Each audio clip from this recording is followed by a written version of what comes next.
Good morning, LinkedIn friends, Value First Nation. Welcome to another episode of Value First AI Daily, your collaborative intelligence report.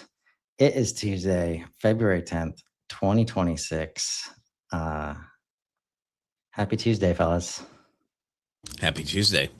Happy Tuesday. So you got Uh, some new digs over there. yeah, trying to get settled in. I had a fun weekend of moving and uh, I had AI with me along the way, helping me unpack Did you mentally and physically. Uh, did you uh, leverage Gemini to help you rearrange rearrange furniture and set up? Gemini is helping build an inventory of both mental and physical inventory related to all the stuff being moved. And I think in his first response, he was like, "Yeah, moving can be one of the most you know um, like emotional things with like you finding things and reflection and all this stuff." I was like, yeah. Uh, and since I was moving by myself, Isabel's in Colombia, you know, it was like I wasn't moving by myself. And I think it's things like that. Like I hadn't moved, I'd moved like we moved like 6 times in 4 years before we had the house. I have ADHD and I don't mind uh and I kind of like the change of scenery. But I hadn't done it. Last time we moved was August of 2022, Wow. right? Like right before GPT came out and this whole AI thing started. So it was the first time I moved, and even there, it's like there's a different way that uh, I could allow AI in to like help with various things. Um, But I need to dive in because we got started a little late. Yeah. So I haven't been on LinkedIn as much over the past few days, but Moving does that.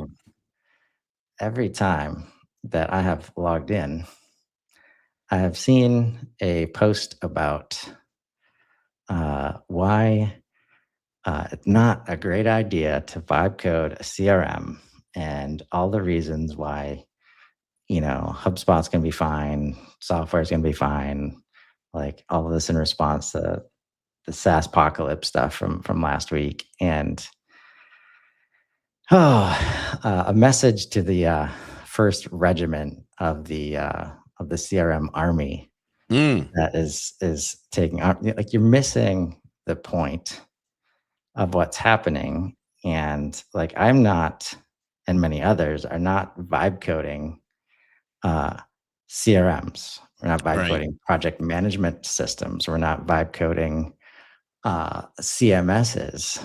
We're vibe coding the work and the results, and we are using agents to bypass software altogether, right?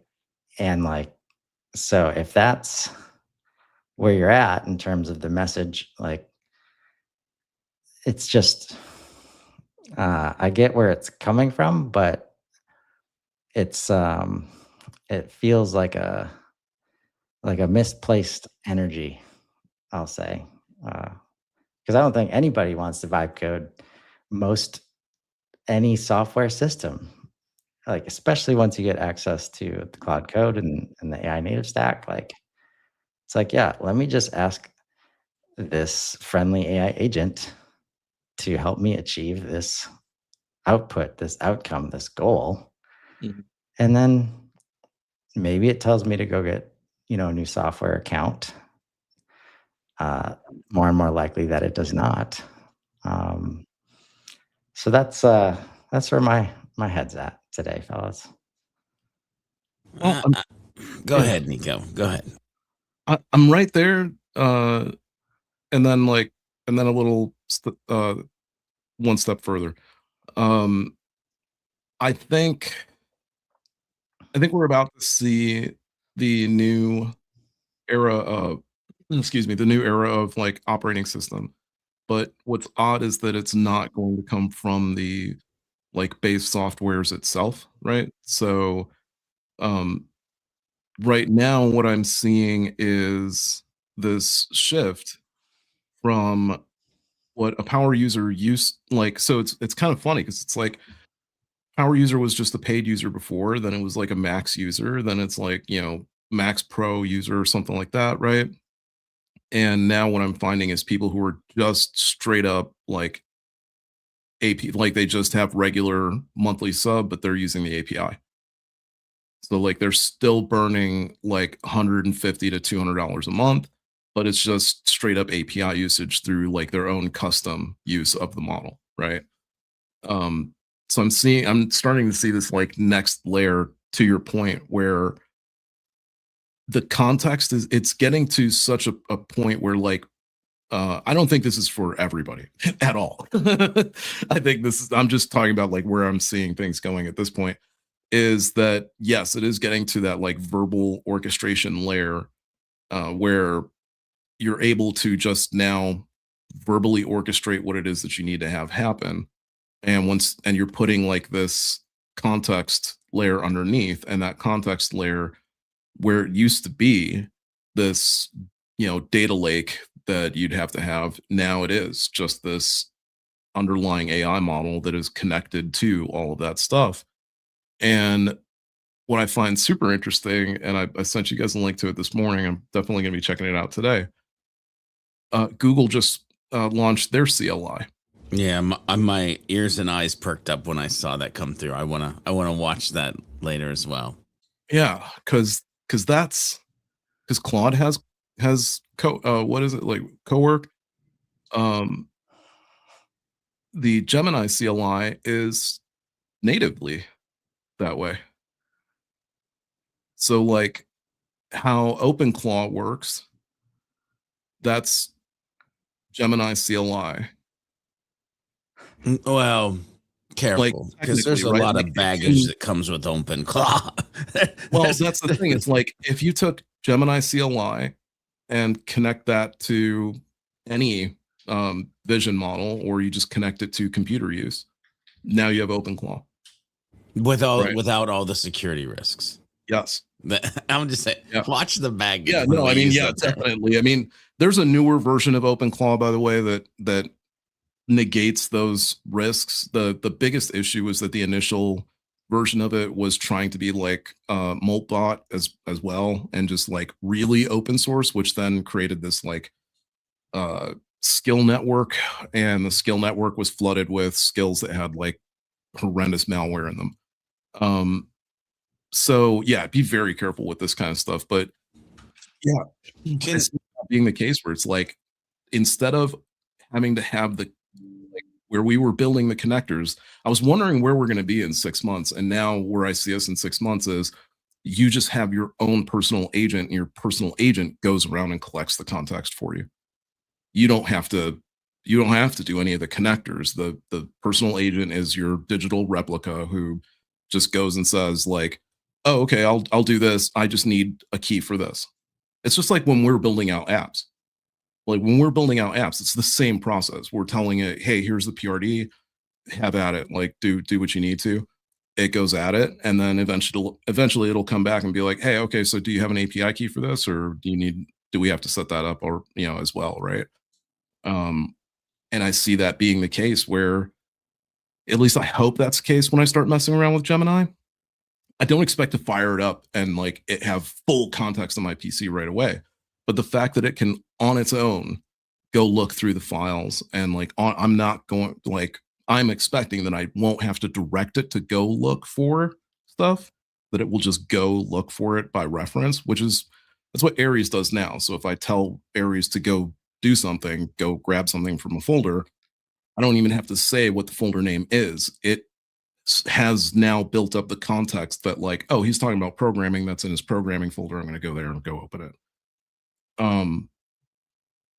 Yeah, I mean, it's kind of like prompt engineering. That's why I've been like ignoring contextual engineering. I don't talk about context engineering because I think it's that's about to fade into the background. And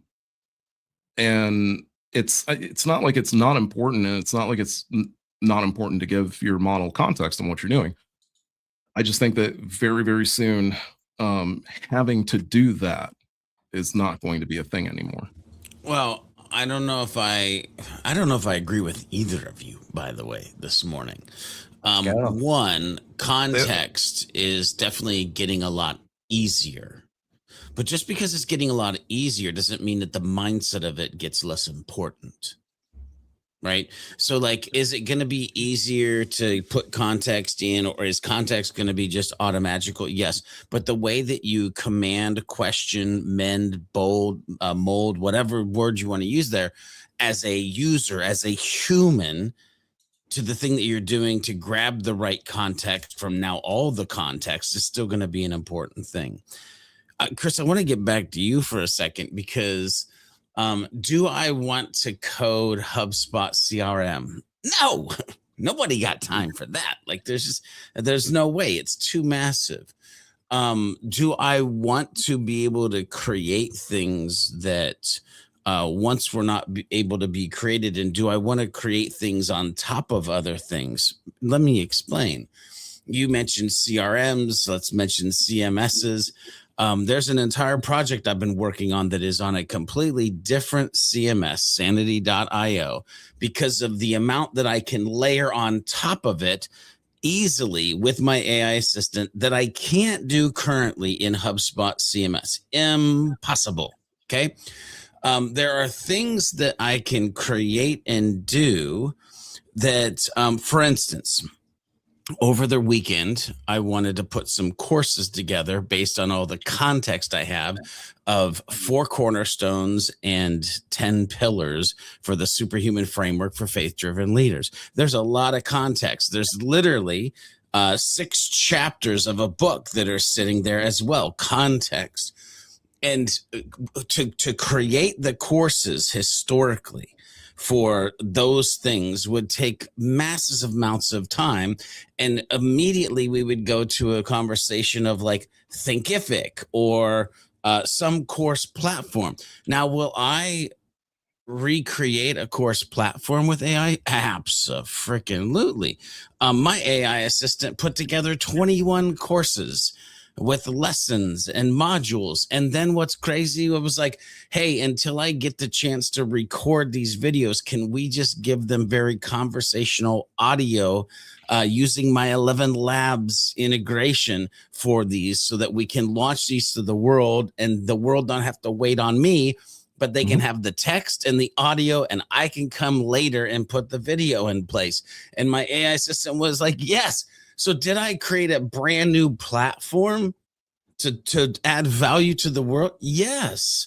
Would I do that with a CRM if I knew that I only needed 20% of what HubSpot provides? Maybe. Is that me? No. Is that somebody? Abso-freaking-lutely.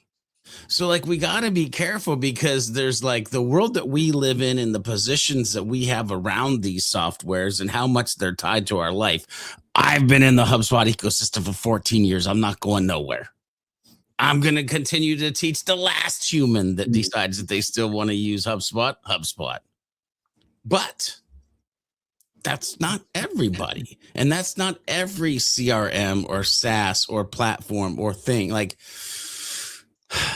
it's getting wicked out here, brothers. Like, I'm just saying, like, there's a lot to think about and there's a lot we can be doing. My biggest fear out of all of this is like nobody cares and many people aren't doing much. That's my biggest fear. Right. And that, like, that closed stance about don't do this thing, right? Like that narrative does not support like opening people up. And I've seen it in various consultants, like it's growing, obviously, like their livelihood is tied to helping people. Yeah. With these tools. But that's why we say, like, usually HubSpot's not working. It has nothing to do with HubSpot. Yeah. And if we can enable people, because guess what? HubSpot's never had a more solid place in my stack. Now that I can make it the universal context layer very easily, because Claude Code is there to manhandle, or we need a different word for manhandle. We need a different word but than that. But to dominate any API that is available. still not a good word. So- but to okay. it. And So like, what if I told you guys that, because I'm hearing this conversation, it's interesting. What if I told you that there are currently agents that hire people to do things for them? yeah, I think we should Wait, get wait. into Are that in you? the future episode. Let's get specifics. And this is like tomorrow's episode. Did I just hear you, Nico, say that there are AI agents hiring humans to do things? To touch grass. Yes. That's tomorrow's episode. Yep. We have no time for that today. Right. And I do want to something that came up over the weekend, like as I was moving, right? And I keep coming back, George, you've heard me say this, like this idea of planning ahead, like for everything, and trying to be prepared and managing risk and like all this possibility, like all the energy that we put into that. I was moving and I was like, man, I need to throw something away right now. I don't have the trash can yet. Okay, let's get the trash can on the next trip, right? And all I put into my global Claude was just in time productivity, right? From my manufacturing background, just in time manufacturing used to be a thing so that you didn't have lots of stock, and it like managed your resource risk in a way that, companies did very well. And his response, and by the way, this is to Nico's point, like where this is in global Claude without a project, all it has is the memory of us doing chats, right? And all I give it is, in quotes, just in time productivity, right? He comes back. That's a sharp frame, Chris. It flips the industrial age just in time manufacturing concept, which was about efficiency in production, into something about efficiency in attention and action. The implication being, in an AI native world, you don't need to pre-produce productivity systems, batch your planning, or stockpile workflows. You produce the work at the moment of relevance, which ties directly to your thinking that relevance requires timeliness. And it ended up being a new framework. And I ended up moving from productivity because that's not really, like, that's still very industrial thought. And what it can be easy to tie to is when in the Matrix, right, she needs to fly a helicopter. And she's like, let's figure out how to do that. So it's just-in-time learning for just-in-time execution. And this is like my favorite part. As I was going through this with Claude, he's like, oh, do you have a third thing for me? And I was like, yeah, nothing's coming to mind. But if you want to take a look at this book that I just started drafting and, the website, I'm open to your thoughts. And this is like the brand being built right now is value first. And I did not come to this idea. But he's like, just in time value. And I was like, obviously, like, wow, that's so perfect. And just this concept of the capability is right there, but all the energy we put in to building up for just in case situations of, all of the planning, all of the risk management, I think as we're delivering, production ready AI systems, I think that changes because we can now, it's much easier for the humans to gain the capability to troubleshoot and to think and act in the moment, in moments that we cannot possibly plan for, that actually create risk, like in process. When we can enable the internal teams to do that, we get to deliver in a different way. And instead of like AI just being brought in to handle everything, the delivery actually becomes like capability across the entire system, which includes AI and humans. And um, I'm going to be like continuing to go down this path, but it is that's capability, democratization, and access that we've never seen before. That is the change. And if you um, are trying to protect yourself by, maybe suggesting that it's not a good idea to add that capability or to go down that path or just give it a try and see what happens, you'll find very quickly how hard it actually is to vibe code a CRM if you try to do it yourself, and you will learn a ton along the way. Well, and the amount that you have to know just to even start that project.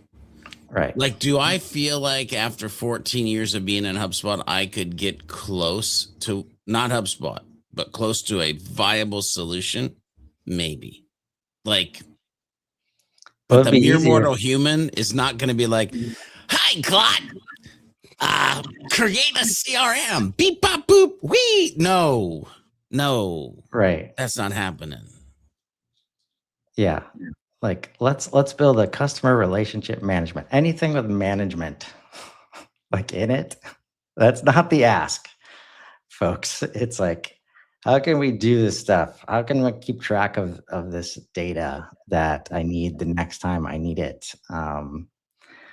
Uh, but yeah, we'll keep going tomorrow. I am very interested to hear about both the Google CLI and whatever that other thing was we were going to start talking about and didn't. So until tomorrow. Agents hiring humans. Oh yeah, Bookmark that in your brain. yeah. All right, let's close this bad boy out. That's worth the headline tomorrow. Have a great Tuesday, everybody. We'll see you tomorrow. Yeah.